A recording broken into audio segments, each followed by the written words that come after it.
Welcome to Seeking Disability, the show that helps you in seeking disability. I'm Tom Duncan of Duncan Disability Law.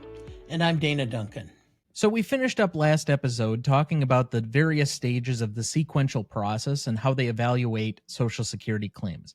Now let's go through what the stages of an application or a claim actually are. Sure. An initial application. What actually happens during an initial application? Okay. So Social Security allows you to go online and to complete an application. If you have a representative, the representative can do that for you, both SSDI and SSI application. It was until just recently that the claimant had to apply for SSI on his or her own. They now have allowed representatives to do that. Social Security includes a bunch of papers that need to be completed. Those include the work history report, adult function report, and such other reports that are filed along. That's then reviewed by medical experts and vocational experts from the state agency. Recommendations are made, and then the decision on the application is made by a field office worker in whatever field office you're assigned to. And then they make the determination of whether it's approved or disapproved. So the application process is quite lengthy, time involved. You have to input a lot of different pieces of information. How important is it to accurately reflect the right information in filling out an application? It's critical because they're looking for certain things. Social Security handles millions of applications per year. And so what they're looking for is, and they send the same forms to everybody, they're looking for potential red flags or things that will not support your claim. And if they find those, then it's likely you're going to be denied. If you overstate how much you think you can do, if you don't complete a full work history report, they imply stuff. All of this stuff comes into play. It's very important to be as accurate and thorough as you can on these initial processes. Our staff is trained to be that thorough, because being that thorough is why we win a larger percentage of our cases on initial application than the national average. So if you are denied at initial application, and usually it's done by somebody at a state agency that's hired through the federal government, where do you go next? Okay, the next step is you file a request for reconsideration of the denial. The reconsideration step is generally performed, although not all across the nation. Certain states were given pilot authority to dispense with the reconsideration phase. For example, Michigan and I believe Massachusetts do not have reconsideration. So you file for a hearing before an administrative law judge right away. But other states, the reconsideration phase is involved. Reconsideration, the file is taken with any new information or any additional medical records and other information that may be relevant to your claim is sent to the state agency. It's given a medical and a vocational workup again. This time the decision is actually made by a hearing examiner or a representative of the state agency that will either approve or deny at that level. And assuming that you're denied by reconsideration again, which is basically a repeat step of the initial application for most people, where would you go after that point, assuming you wanted to continue appealing? Yes, the reconsideration phase is relatively hard to win. About 10 to 11% of those cases are actually approved at that level. Our numbers in our office are significantly higher. But if you want to appeal that, then you request or have file a paper, what's called request for review by administrative law judge. And then you, at that point in time, get put into the proverbial scheduling hopper that then they schedule a hearing for you with whichever administrative law judge is assigned. Right now, because of the shortage of administrative law judges due to retirement or elimination of positions through the Doge cuts that were made at the beginning of 2025, they're signing ALJs from all over. It depends on workload. So you may be in Madison and you may end up with a judge who's in Detroit. And it's all done by phone or by Microsoft Teams. Very seldom is it done in person anymore. You can request an in-person hearing. It's much more difficult for the attorney because we have so much more material that we have to have at our fingertips to pursue the claim at hearing because of cross-examination of vocational experts and such. So actually, there's no real difference in winning percentage between a phone, Teams, or in-person hearing. I suggest as many times as possible to ask for a Teams hearing, but a phone hearing works as well. And I think those are the two preferences. It takes anywhere from 9 to 18 months to schedule a hearing, depending on how many cases are up for hearing at a given time. And sometimes they're a little more quicker. Sometimes they're a little more behind. I've seen it as bad as 500 days waiting for a hearing. In fact, I think if I remember right, back in 2024, it was 600 days. Now, one thing we forgot to mention at both the initial and reconsideration phases was the timeline on each of these. We would normally expect that an application takes between 9 to 11 months for somebody to reach a decision on your claim. That could be longer or shorter depending on paperwork that's been turned in.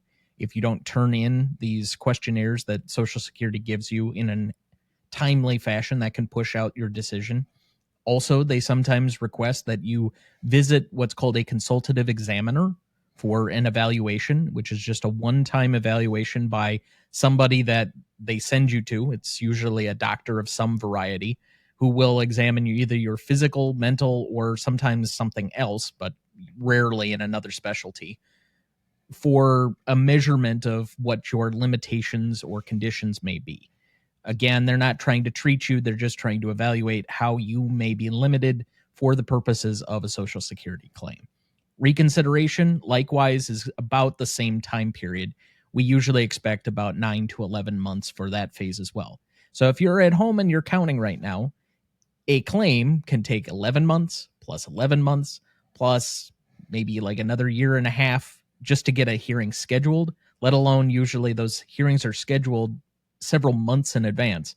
So it can be upwards of 3 years to get to a hearing from the point at which you actually apply. And there's nothing a representative can do to make that faster. The only thing the representative can do is not to slow down the process. And that's by, making sure when we get the paperwork, it's filed right away. When we get inquiries by Social Security, we respond to them immediately. Otherwise, it'll further delay things. But there's nothing that we can do. And if anybody tries to tell a claimant, oh, we can get you a hearing shorter, they're lying. I'm going to be blunt because I've heard that from people and it's a lie. Now, I will take this one point, which is there's certain medical conditions that are called a dire need condition, that if you have those conditions, such as stage 4 cancer, they will give you a quicker hearing, but it is very rare. And you need to speak to either somebody at Social Security about the dire need requirements or have a representative who's aware.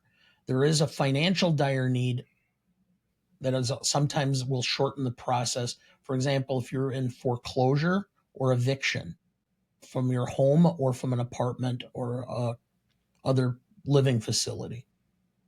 But those are very rare to get.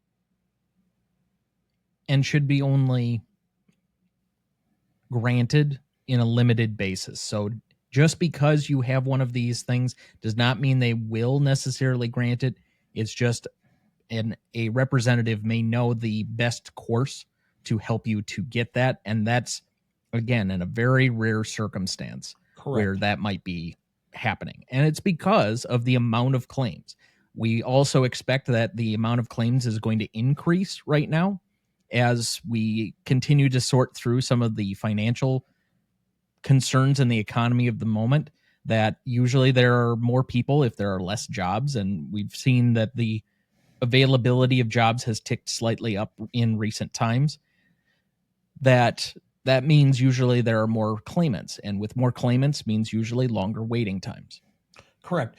This is what kind of scenario generally happens is once you see some sort of a downturn in the economy and an employer has 3 people working in the warehouse and 2 of them are working normal hours, but the third person has to have some level of accommodation. They can't pick up a box more than 20 pounds by themselves. Well, which one of those 3, if there's going to be a layoff, is likely to get the layoff? It's going to be the guy who's on the limitations.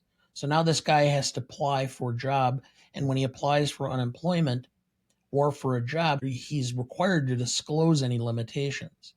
And that's going to make it harder for them to find a job. So more likely than not, they're going to be recommended to apply for Social Security disability.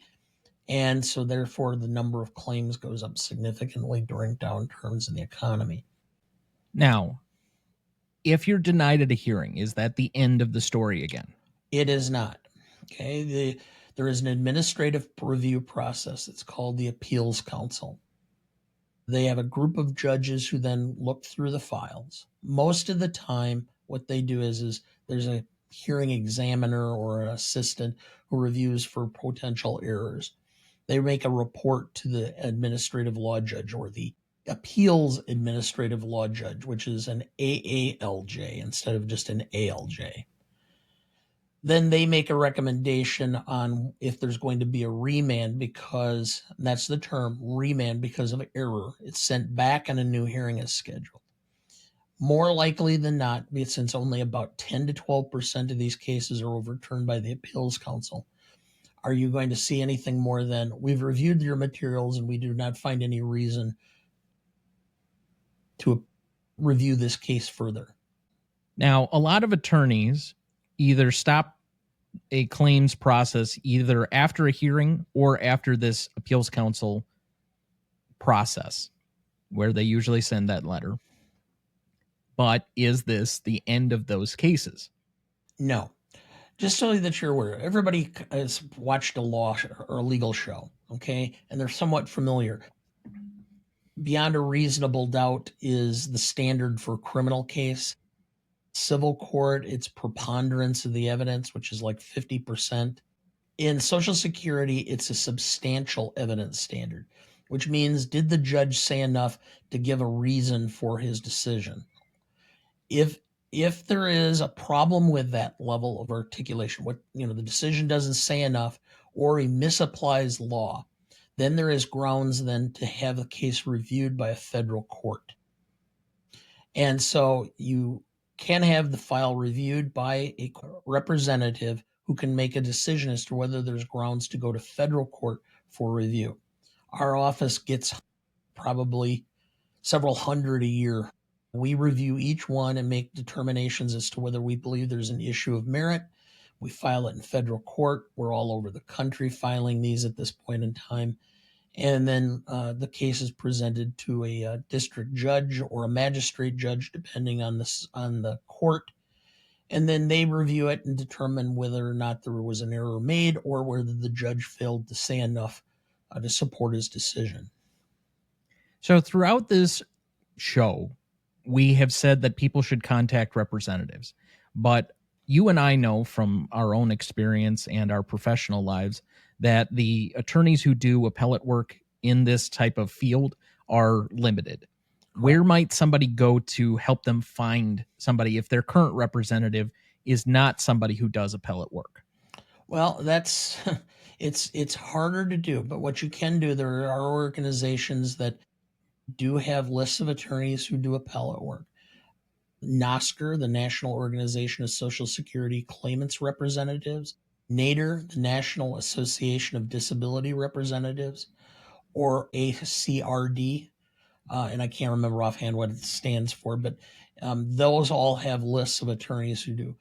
Most state bars also have lists of attorneys who do appellate work in Social Security that you can contact the state bar associations and get that information. Of course, there's a lot more information to share, but that's a good place to stop for this episode. If you have more questions about disability, you can visit our website, duncandisability.com, or call 1-888-458-2406 to talk to the Duncan disability staff. Thank you very much for listening. We'll see you next time. Seeking Disability is a production of Ronnie Duncan Studios. This show is written by Dana and Thomas Duncan. It is mixed, edited, and recorded by Thomas Duncan. Our music is thanks to Purple Planet Music. Our technical provider is Riverside FM, and our distributor is Captivate FM.